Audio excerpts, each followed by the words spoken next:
इससे पहले हमने पार्ट 1 कवर करा था। जिन स्टूडेंट्स ने पार्ट 1 नहीं देखा है तो पहले प्लीज जाके पार्ट 1 देखें, जो उसका लिंक आपको डिस्क्रिप्शन बॉक्स में दिया हुआ है, तो जाके पहले पार्ट 1 देखें। जब तक आप पार्ट 1 क्लियर नहीं करेंगे तब तक आपको पार्ट 2 समझ में नहीं आएगा, देखना टोटली वेस्ट ऑफ टाइम है।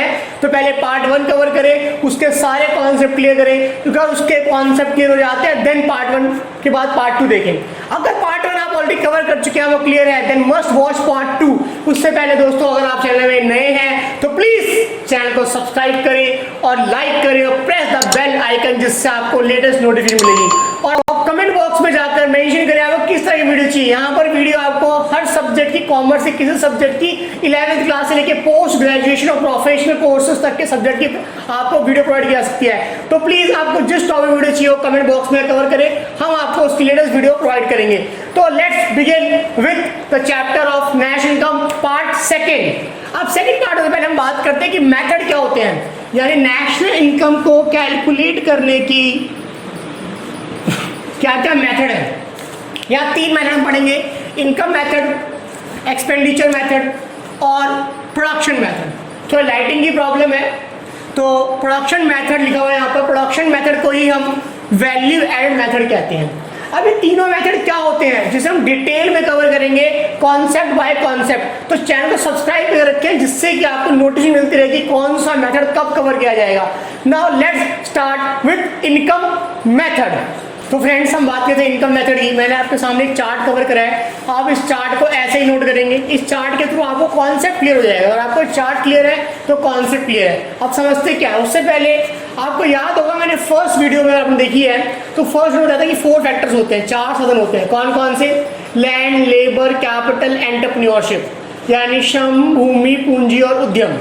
तो उन 4 फैक्टर जो इनकम अर्न करते हैं वही हमारी नेशनल इनकम बनती है। दैट्स वाई तो यहाँ कवर करेंगे उन चारों फैक्टर से इनकम कैसे आती है। तो फर्स्ट ऑफ ऑल फैक्टर्स है लेबर यानी कि श्रम। श्रम से हमारी पहली इनकम आती है, हम बोलते हैं कंपनसेशन टू एम्प्लॉय, यानी कि कर्मचारियों का पारिश्रमिक। अब कंपनसेशन टू एम्प्लॉय, कर्मचारियों के पारिश्रमिक में क्या क्या कवर होता है उसकी हम बात करते हैं। यानी एक एम्प्लॉयर अपने एम्प्लॉय को कैसे कैसे पेमेंट करता है। सैलरी, वेजेस, बोनस जो उसके वर्क एक्सपीरियंस पे डिपेंड करता है। सैलरी एक तरह का मेंटल एक्सपेंस होता है जो हाई प्रोफाइल जॉब के लिए मिलता है। वेजेस जनरली वर्कर्स को मिलता है जो डेली बेस पे दिया जाता है। बोनस उनकी वर्किंग एफिशिएंसी पे दिया जाता है। पेंशन जो आपकी रिटायरमेंट होती है, जो कुछ आपको पैसे मिलते हैं जो आपके सैलरी से पहले कट करके इकट्ठे हुए होते हैं। सबसे most important point, employers contribution on social welfare scheme, यानी मालिकों का समाज सुरक्षा में योगदान। इसका मतलब क्या होता है? एम्प्लॉयर एम्प्लॉय के वेलफेयर के लिए कुछ कॉन्ट्रीब्यूशन करते हैं, जैसे पीएफ, प्रोविडेंट फंड। आपने सुना होगा आपके पेरेंट्स का पीएफ करता है, तो पीएफ में क्या होता है, कुछ पैसा एम्प्लॉयर की जेब से जाता है, कुछ पैसा एम्प्लॉय की जेब से जाता है। उसके लिए आपको पढ़ना नहीं अभी कितना पैसा जाता है, वो 8.33% और 1.48% क्या चीज़ होती है वो आप पढ़ोगे इन फ्यूचर। अगर आप में से कोई सीएस करता है, कंपनी सेक्रेटरी, तो वहाँ पढ़ेंगे आपके पास प्रोविडेंट फंड एक्ट पढ़ेंगे वहाँ पर। तो यहाँ पर जो पैसा एम्प्लॉयर की जेब से एम्प्लॉय के लिए गया है वो लेंगे, कि मैंने क्या बताया कि यहाँ पर कुछ पैसा एम्प्लॉयर की जेब से जाता है, कुछ एम्प्लॉय की। तो जो एम्प्लॉय का है, अगर क्वेश्चन में लिखा आता है कि एम्प्लॉय ने कंट्रीब्यूशन करा है, यानी कर्मचारी ने करा है, तो इसको आपको नहीं लेना है। आई रिपीट, इसको आपको नहीं लेना है। तो आप किसको लेंगे? सिर्फ एम्प्लॉयर्स का कंट्रीब्यूशन लेंगे, एम्प्लॉय का कंट्रीब्यूशन नहीं लेंगे। ईएसआई, एम्प्लॉय स्टेट इंश्योरेंस, कुछ बच्चों ने सुना होगा उनके पेरेंट्स का एक कार्ड बनता है जिसमें अगर उनके फैमिली मेंबर में किसी की भी तबीयत खराब होती है तो उसका इलाज होता है फ्री में, जिसके लिए ईएसआई हॉस्पिटल गवर्नमेंट ने अप्रूव कर रखे हैं। तो हमें ऐसे याद करना है, अगर क्वेश्चन में कंपनसेशन टू एम्प्लॉय गिवन है तो इनको जोड़ने की जरूरत नहीं है। यानी सपोज मुझे क्वेश्चन में कंपनसेशन टू एम्प्लॉय और ये भी गिवन है, compensation to employ, salary, wages, bonus भी गिवन है, तब मैं सिर्फ और सिर्फ क्या लूंगा? Compensation to employ. इसके बच्चों को ऐड करने की जरूरत नहीं है। सिंपल भाषा में अपनी भाषा पढ़ते हैं, अगर बाप गिवन है तो बच्चों को याद करने की जरूरत नहीं है। अगर ये मिसिंग है क्वेश्चन में, कंपनसेशन टू एम्प्लॉय मिसिंग है, देन हम इस पार्ट्स को ऐड कर देंगे तो किसकी वैल्यू निकल जाएगी? कंपनसेशन टू एम्प्लॉय की। तो हमने पढ़ा पहला फैक्टर था labour. Now the next one is land, जमीन, भूमि। भूमि से क्या मिलता है हमें? किराया या रॉयल्टी। पुराने टाइम पर लोग अपनी प्रॉपर्टी को लोगों को देते थे यूज़ करने के लिए, जिसके बदले उनको रॉयल्टी मिलती थी। तो रेंट या रॉयल्टी किसके लिए मिलता था? लैंड से मिलता था। कैपिटल, कैपिटल से क्या मिलता था? इंटरेस्ट यानी कि ब्याज। फिर आता है एंटरप्रेन्योरशिप यानी उद्यमी यानी बिजनेसमैन, बिजनेसमैन से क्या मिलता है? प्रॉफिट।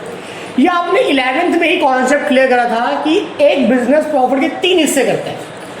या हम बात करें कंपनी के पॉइंट ऑफ व्यू से, कंपनी के प्रॉफिट कमाने से 3 हिस्से करती है। पहला हिस्सा जो होता है कंपनी का, वो डिविडेंड के तौर पे किसको दिया जाता है? अपने शेयर होल्डर्स को। किसको दिया जाता है? शेयर होल्डर्स को, यानी अंशधारियों को,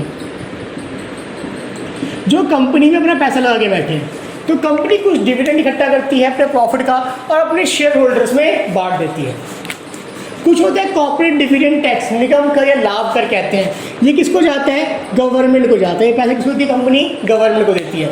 फिर आता है संचित लाभ, जो फ्यूचर के लिए कंपनी अपने फ्यूचर ग्रोथ के लिए कुछ पैसा अपने पास रख लेते, उसे बोलते हैं संचित लाभ या रिटेन अर्निंग या अवितरित लाभ, अनडिस्ट्रीब्यूटेड प्रॉफिट। तो ये क्या था?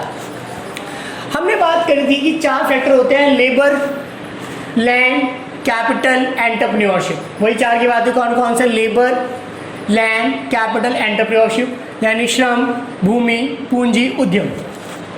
अब हम इसे इंप्लीमेंट करते हैं। जनरली ये चीज़ हम किसी का जॉब करे कमाते हैं, और इन तीनों चीज़ों का हमारा बिजनेस हो सकता है। बिजनेस को हम यहाँ बोलते हैं ऑपरेटिंग सरप्लस, यानी ऑपरेटिंग मतलब ऑपरेशन, बिजनेस के ऑपरेशन चलाने से जो प्रॉफिट हुआ उसे हम बोलते हैं ऑपरेटिंग सरप्लस। प्रचालन अधिशेष, प्रचालन मतलब कुछ बिजनेस को चलाना, अधिशेष मतलब पैसा कमाना।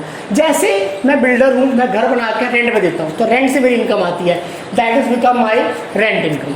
ठीक है, मैं बिजनेस कर रहा हूँ बैंक वगैरह का, मनी लेंडर का, यानी जो साहूकार होते हैं उनका काम कर रहा हूँ, मैं लोगों को पैसा उधार देता हूँ और उस पर ब्याज कमाता हूँ।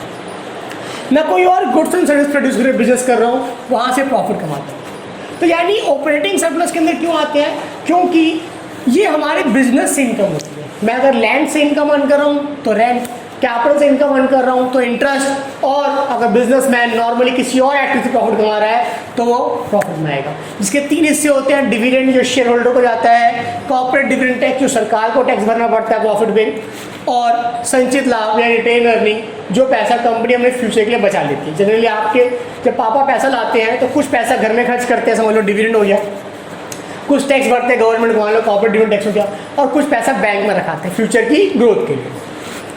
तो हमें ऐसे एग्जाम में देखना, अगर बाय द वे क्वेश्चन में ऑपरेटिंग सरप्लस गिवन है तो इन तीनों को जोड़ने की जरूरत नहीं है। आई रिपीट, अगर क्वेश्चन में ऑपरेटिंग सरप्लस गिवन है और ये तीनों भी गिवन है तो हमें सिर्फ ऑपरेटिंग सरप्लस लेना है, इन तीनों को ऐड करने की जरूरत नहीं है।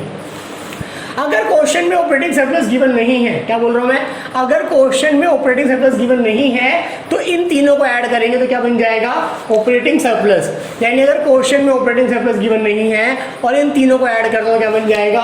Operating surplus.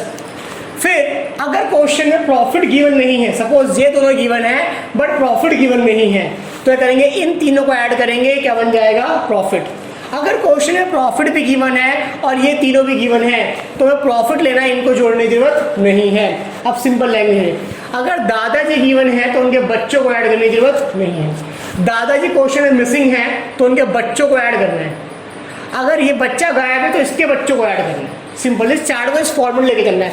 यानी अगर टॉप वैल्यू गिवन है तो लोअर सेगमेंट को नहीं लेना है, अगर लोअर सेगमेंट मिसिंग है तो इसके लोअर सेगमेंट को लेना है। सिंपल दोस्तों, तो मैंने पढ़े 4 फैक्टर, लेबर से इनकम आई, लैंड से इनकम आई, कैपिटल से इनकम आई, एंटरप्रेन्योर को इनकम आई।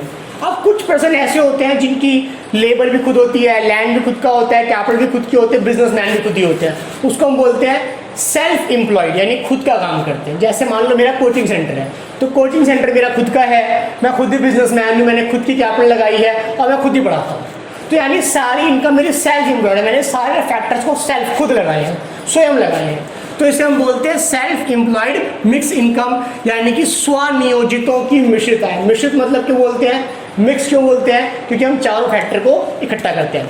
अब एक बार इस चार्ट को, वीडियो को, आप क्या चार्ट को छोड़कर एक बार और याद करते हैं। क्या?